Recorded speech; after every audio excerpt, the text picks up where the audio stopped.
Hello दोस्तों, इस video में DSSB यानी Delhi subordinate service selection board की तरफ से वैकेंसी आई है जिसका एडवर्टाइजिंग नंबर है 03/2026। इस वीडियो में 12th और ग्रेजुएशन के बेसिस क्या वैकेंसीज, कितनी वैकेंसीज आई है, कैसा एग्जाम पैटर्न रहने वाला है, एग्जाम ड्यूरेशन, सिलेबस, ये सब हम लोग डिस्कस करने वाले हैं आगे। तो चलिए सबसे पहले जानते हैं कि ओपनिंग डेट यानी फॉर्म भरने की तारीख 16 जून से स्टार्ट हो जाएगी और फॉर्म भरने की आखिरी डेट होगी 15 जुलाई। आइए सबसे पहले बात करते हैं 12th के बेसिस पे वैकेंसीज की। नेम ऑफ द पोस्ट है IT असिस्टेंट, डिपार्टमेंट रहेगा आपका इंफॉर्मेशन टेक्नोलॉजी और पोस्ट कोड जिसे आपको अच्छे से ध्यान में रखना है वो है 34/26 और इसमें कितनी वैकेंसीज आई है? टोटल 125 वैकेंसीज आई है जिसमें से UR 51, OBC 34, SC 19, ST 9, EWS 12, ऐसे करके 125 वैकेंसीज का डिस्ट्रीब्यूशन किया गया है। अब सबसे इम्पोर्टेंट है एजुकेशनल क्वालिफिकेशन। एजुकेशनल क्वालिफिकेशन में एसेंशियल क्या है? वो है 12th पास होना चाहिए और 26.67 वर्ड पर मिनट इन इंग्लिश और हिंदी टाइपिंग आना चाहिए for a data entry work के लिए। और यहाँ पे आप देख सकते हैं एक्सपीरियंस के इसमें नील, मतलब कोई एक्सपीरियंस की जरूरत नहीं है, यानी इसे फ्रेशर भर सकते हैं। और पे स्केल देख सकते हैं जिसका पे लेवल 4 है और ये ग्रुप C में नॉन गैजेटेड में आता है और इसमें एज लिमिट बताई गई है बिलो 27। ये तो हो गई 12th लेवल के लिए। अब हम लोग बात करते हैं ग्रेजुएशन, जो फ्रेशर ग्रेजुएट दे पाए उस वैकेंसीज के बारे में बात करते हैं। और सबसे पहले आप पोस्ट कोड यानी 39/26 ध्यान में रखिएगा और नेम ऑफ द पोस्ट है data processing assistant grade A। Department आता है न्यू दिल्ली म्युनिसिपल काउंसिल। फिर इसमें टोटल वैकेंसीज 21 है जिसमें UR 10 है, OBC 5 है, SC 3 है, ST 1 है और EWS 2 है।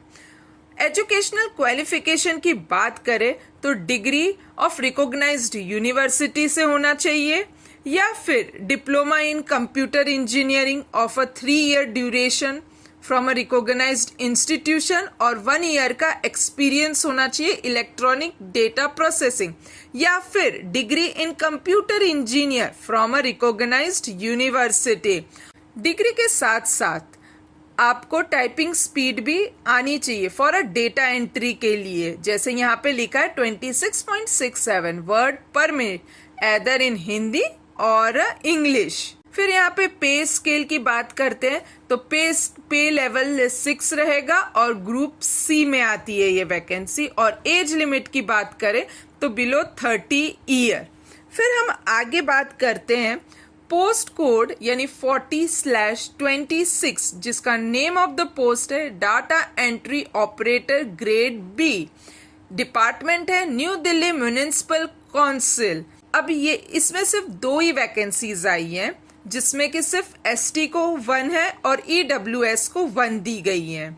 इसमें एजुकेशनल क्वालिफिकेशन आप बस डिग्री की जरूरत है या फिर 3-year diploma in computer engineer, digital electronics with computer application programming as a subject.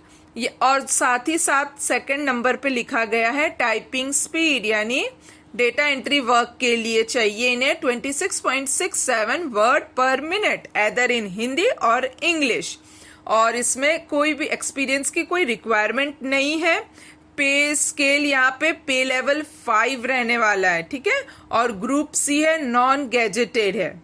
अब हम लोग एप्लीकेशन फी की बात कर लेते हैं तो 100 रुपीज लगने वाला है जो वुमेन कैंडिडेट है और जो candidate belonging to SC, ST, tribe, PWD या एक्स सर्विस मैन है उन्हें कोई भी फी भरने की जरूरत नहीं है और ये फॉर्म बिल्कुल ऑनलाइन है और आपको ऑनलाइन ही भरना है।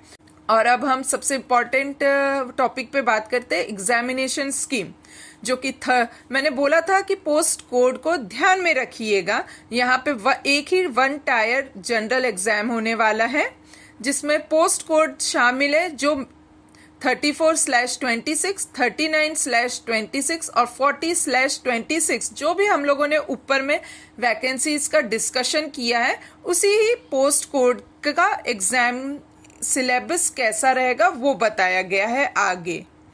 टाइम ड्यूरेशन रहेगा 2 आवर और ऐसे करके टोटल क्वेश्चंस रहेंगे 200, टोटल मार्क्स आपका 200 का रहेगा और सिलेबस क्या रहने वाला है अब हम वो देखते हैं। General awareness, general intelligence and reasoning ability, arithmetical and numerical ability, test of Hindi language and comprehension, test of English language and comprehension. 40 mark each रहने वाला है, 40 मार्क ईच रहने वाला है, 200 क्वेश्चन रहेंगे और 200 मार्क्स का रहेगा। फाइनल मेरिट जो है वो आपके मार्क के बेसिस पे कितने आपने स्कोर किए उसके हिसाब से फाइनल मेरिट लिस्ट बने जाएगा। अब हम निगेटिव मार्किंग की बात कर लेते हैं।